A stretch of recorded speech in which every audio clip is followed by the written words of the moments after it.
There is a well-known saying that goes, always give the hardest job to the laziest person because they will find the easiest way to do it. What is the best real-life example to this you have seen? I once was a temp at a tiny office on a construction site in around 2003.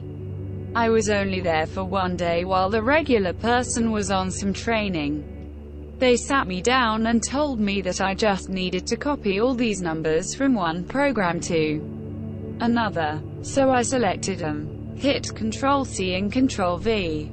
They stared at me. Turns out about 60% of this woman's time had been spent manually typing numbers from one place to another. I work in finance at a large multinational corporation. I feel like a big part of our job is to just stop doing things and wait to see who complains.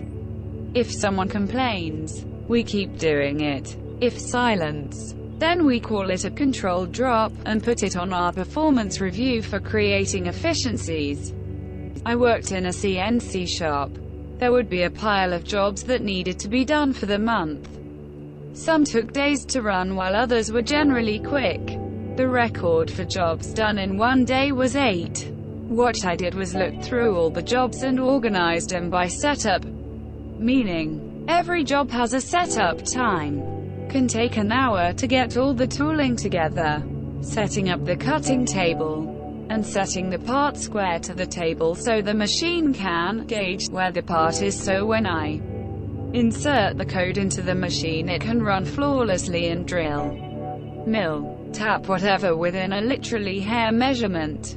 For every single job, majority of parts use standard tooling, and I have automatic tool changing with 20 pockets.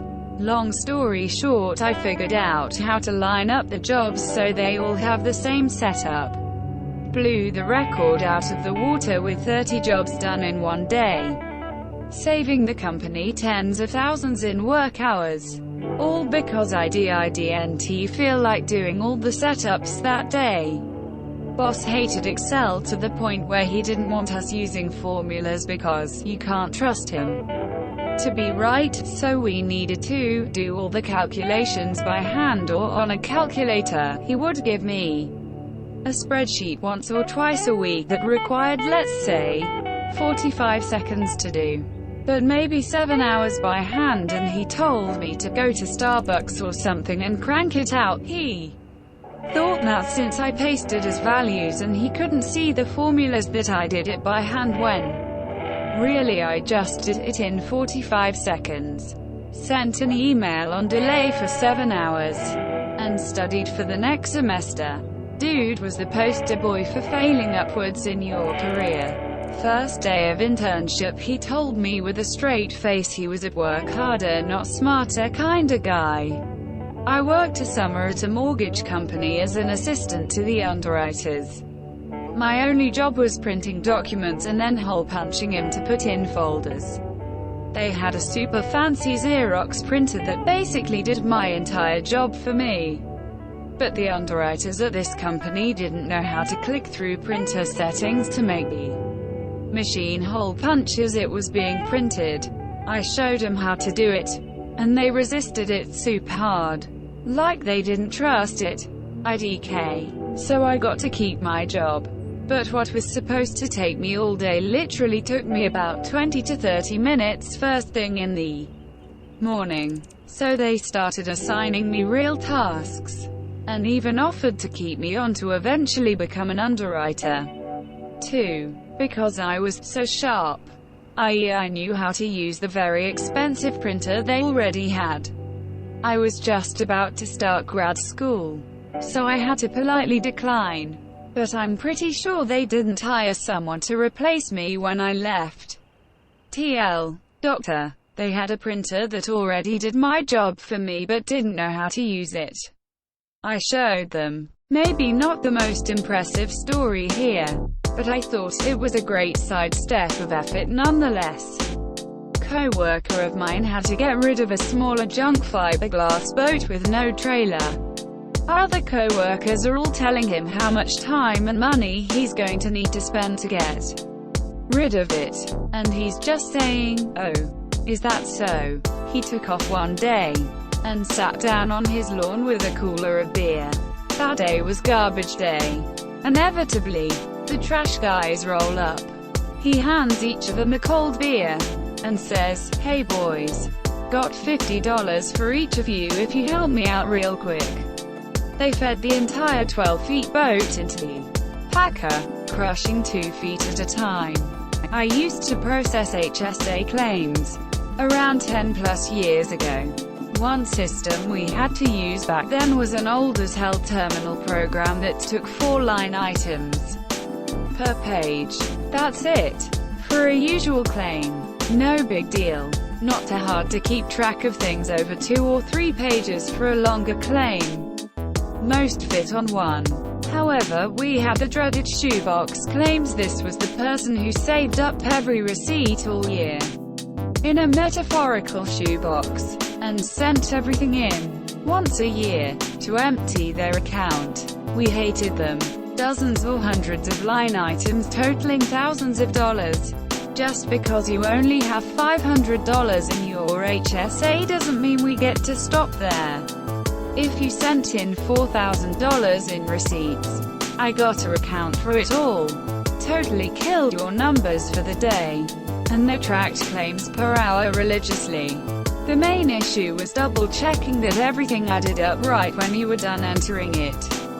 At 4 items a page, it took forever to tally. So, I made an Excel sheet. It was laid out so I could enter every single line, then run a macro that would have calculate the needed totals, and dump all the text to a text file formatted exactly so I could select 4 items at a time and paste them directly into the terminal window from the default starting cursor position. And every field would fill in automatically. Copy, paste, next. Copy, paste, next. Copy, paste, next, etc., etc. It easily halved my entry times, with way less work. Finding any typos was much easier. I just had to look at one column organized sheet instead of scrolling through God knows how many pages of terminal text. It was great. I showed it to my manager so the rest of my team could use it. She was horrified I would use something like that, as no human was double-checking as they went along. This despite demonstrable improvements to my error rates on large claims after I started using it. She ordered me to stop using it and forbid anyone in her team from automating any part of their job at all.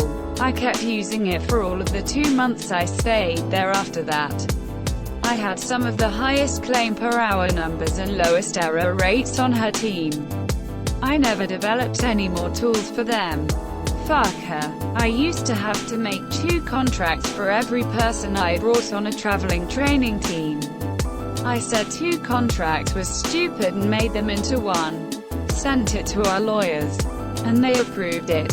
Still took me too goddamn long to update each contract with different names, pay rates, and dates. Went on our Excel and found out how to make a mailer list, and hours of work takes me 10 minutes. I didn't tell anyone this though, so I just take my time. Then I had to make floor maps for restaurants to send to the company that puts them into our scheduling program.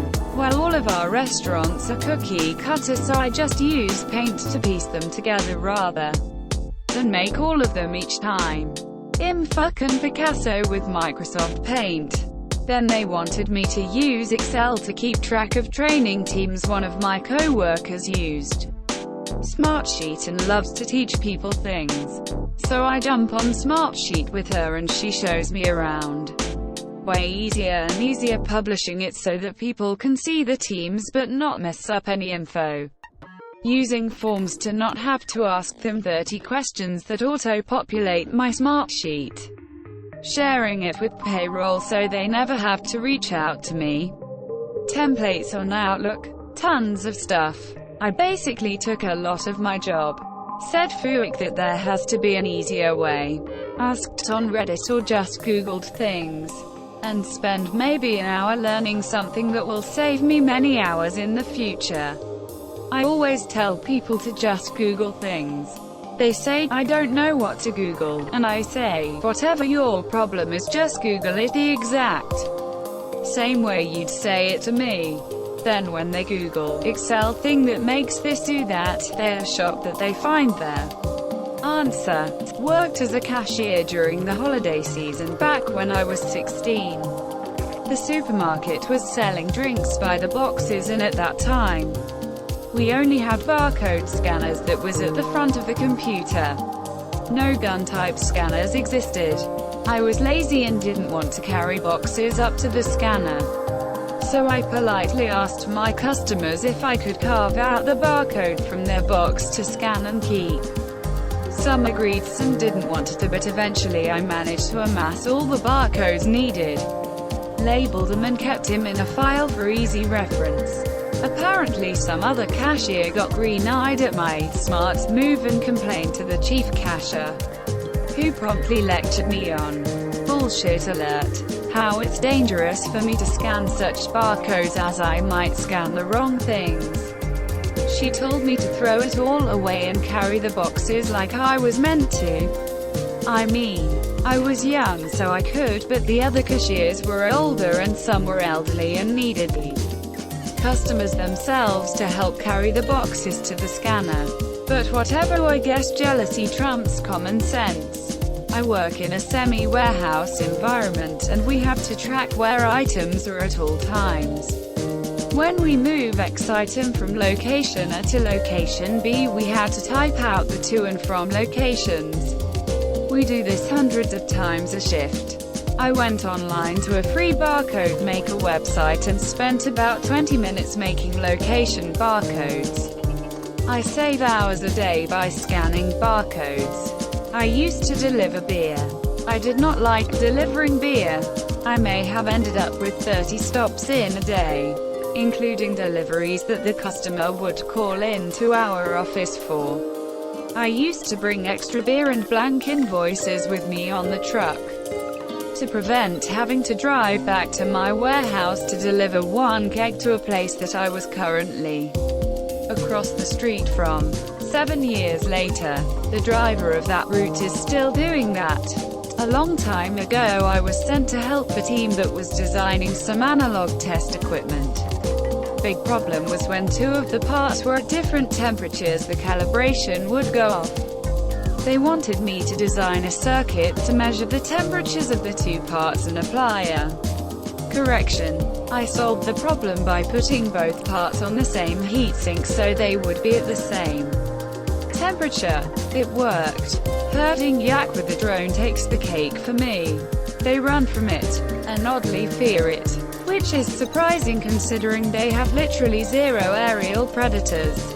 We only did it a few times because it really makes them uneasy and doesn't treat him well. But it is very effective and easy. And you can herd them from over 1/2 mile away from inside the house.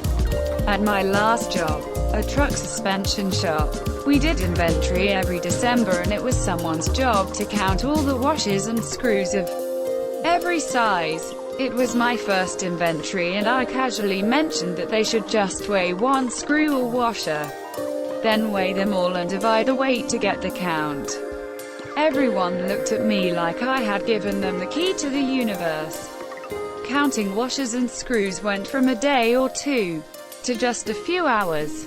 In high school we had to do 4 book reports every year. A friend of mine did his on each Lord of the Rings books and The Hobbit freshman year and turned in the same 4 book reports for the rest of his time in high school. You switched English teachers every year so no one ever caught on. I was never brave enough to try the same thing. Don't forget to share, like and subscribe for more content.